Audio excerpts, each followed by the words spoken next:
এই হাদিসটা আপনার মাকে বলবেন, আপনার বোনকে বলবেন, আপনার মেয়েকে বলবেন, আপনার স্ত্রীকে বলবেন। এই হাদিসটা যদি কারো হৃদয়ের মধ্যে গেঁথে যেতে পারে, তার দ্বারা অন্যায় করা সম্ভব না। একটু এই কথাটা না বললে জাস্টিস হবে না। রাসূল সাল্লাল্লাহু আলাইহি ওয়াসাল্লাম মেরাজে গিয়েছিলেন, আপনারা জানেন।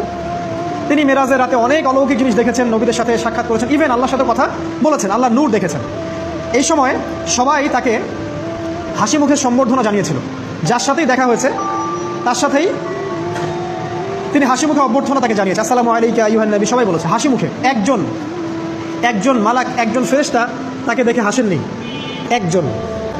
আপনারা কি জানেন রাসূল সাল্লাল্লাহু আলাইহি ওয়াসাল্লাম অবাক হয়েছিলেন। তিনি বলেছিলেন যে ইয়া জিবরিল, ওর চেহারাটা এত গম্ভীর কেন, সে আমাকে দেখে হাসছে না কেন, তার মুখে হাসি নেই কেন? জিবরিল আমিন বলেছেন যে তার নাম মালিক, তার নাম মালিক, সূরা যুখরুফের মধ্যে আছে, তার নাম মালিক। যেদিন থেকে আল্লাহ জাহান্নাম সৃষ্টি করেছেন সেদিন থেকে তাকে জাহান্নামের দায়িত্ব দিয়েছেন, অর্থাৎ জাহান্নামের হেড অফ ডিপার্টমেন্ট, ইনচার্জ। সেদিন থেকে তার মুখের হাসি উঠে গেছে। আমরা দোয়া করি আমরা যেন তার সাক্ষাৎ না পাই। তার কাছে পারমিশন নিয়ে রাসূল সাল্লাল্লাহু আলাইহি ওয়াসাল্লাম জাহান্নামের দিকে তাকিয়েছিলেন, ভিতরে দেখেছেন কি আছে।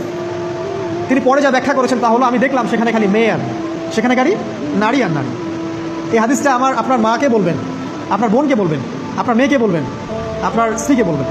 এই হাদিসটা যদি কারো হৃদয়ের মধ্যে গেঁথে যেতে পারে, তার দ্বারা অন্যায় করা সম্ভব না।